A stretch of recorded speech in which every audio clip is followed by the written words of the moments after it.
మద్రసాలు అంటే ఉర్దూ వాటిలో తప్పకుండా వందే మాత్రం పాడాలని ఒక ఉత్తర్వు ఇచ్చారట. పాడితే ఏం తప్పులేదు, కానీ దాన్ని ఫోర్స్ దీనికి వచ్చేసరికి మళ్ళీ కోర్టులు ఇవన్నీ వస్తాయి. కానీ ఇంతకంటే ముఖ్యమైన ఉత్తర్వు ఆయన ఒకటి ఇచ్చాడు. ప్రభుత్వ ఉద్యోగులు, పోలీసులు మీడియాతో మాట్లాడకూడదు ఆయన ఒక ఉత్తర్వు ఇచ్చాడు. ఇది చాలా సంచలనమైంది.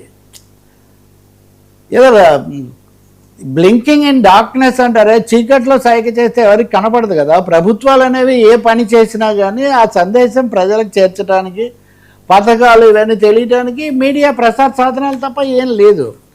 కొన్ని విషయాలు బయటికి పోతున్నాయి, ప్రభుత్వం ఇబ్బందిలో పడుతుంది, లేదా రహస్యాలు కొన్ని బయటికి పోతున్నాయని చెప్పి ఆయన ఒక భారీగా ఉత్తర్వు ఇచ్చేసరికి, మంచి విజయోత్సవంలో ఉన్నారు కదా పైగా, ఇచ్చేసరికి ఇది షాక్ కొట్టింది. పోలీసులు ఉదాహరణకు నేరస్తులను ఎలా పట్టుకున్నాం, ఏంటి జాగ్రత్తలు ఏంటి, మీడియాతో మాట్లాడకుండా ఎలా సంభవం? ఈ దుమారం వచ్చేసరికి ఆయన ఉత్తర్వు వెనక్కు తీసుకున్నాడు. మొత్తం ఉత్తర్వు వెనక్కు తీసేసుకొని ఆయన మామూలు అయ్యాడు. సో ఇది బెంగాల్లో పరిస్థితి. మనము సమీపాన తమిళనాడులో చూస్తే నిన్ననే విజయ్ 20 మంది మంత్రులను తీసుకొని మంత్రివర్గాన్ని మొదటిసారి విస్తరించారు. దీంట్లో యువతను బాగా తీసుకున్నారు. యువతను బాగా తీసుకోవటం అందరినీ ఆకర్షించింది.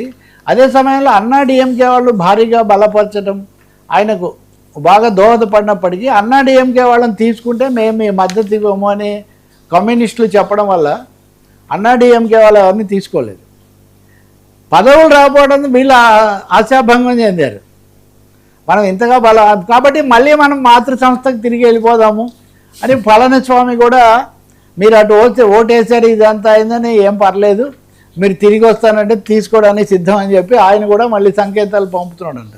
బట్ తమిళనాడు రాజకీయాల్లో మళ్ళీ అన్నాడీఎంకే పునరేకీకరణ ఏదైనా జరుగుతుందా, దీని ఎఫెక్ట్ ఎట్లా ఉంటుంది, లేదంటే అన్నాడీఎంకే చీలిపోవాలి, పెద్ద 2/3 వచ్చి దీంట్లో కలిసిపోతే అప్పుడేం సమస్య అప్పుడు కూడా ఉండదు. ఈ పార్టీలో కలిసిపోతే ఏం జరుగుతుందో తెలియదు. కానీ ఒక భారీ పునఃసమీకరణ, రీఅలైన్మెంటో రీఅడ్జస్ట్మెంట్ అయితే తమిళనాడు రాజకీయాల్లో జరగడం తథ్యంగా కనిపిస్తుంది.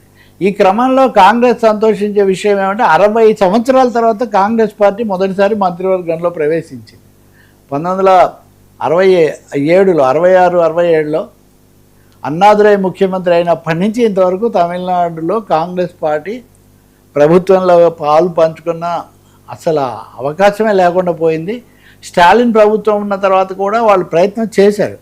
మొన్న ఎన్నికలప్పుడు కూడా స్టాలిన్తో బేరసారాలు పెట్టారు, కానీ ఆయన ససేమిరా మిశ్రమ ప్రభుత్వం ప్రసక్తి లేదని స్టాలిన్ ముందే నిరాకరించారు, ఓడిపోయారు అనుకోండి.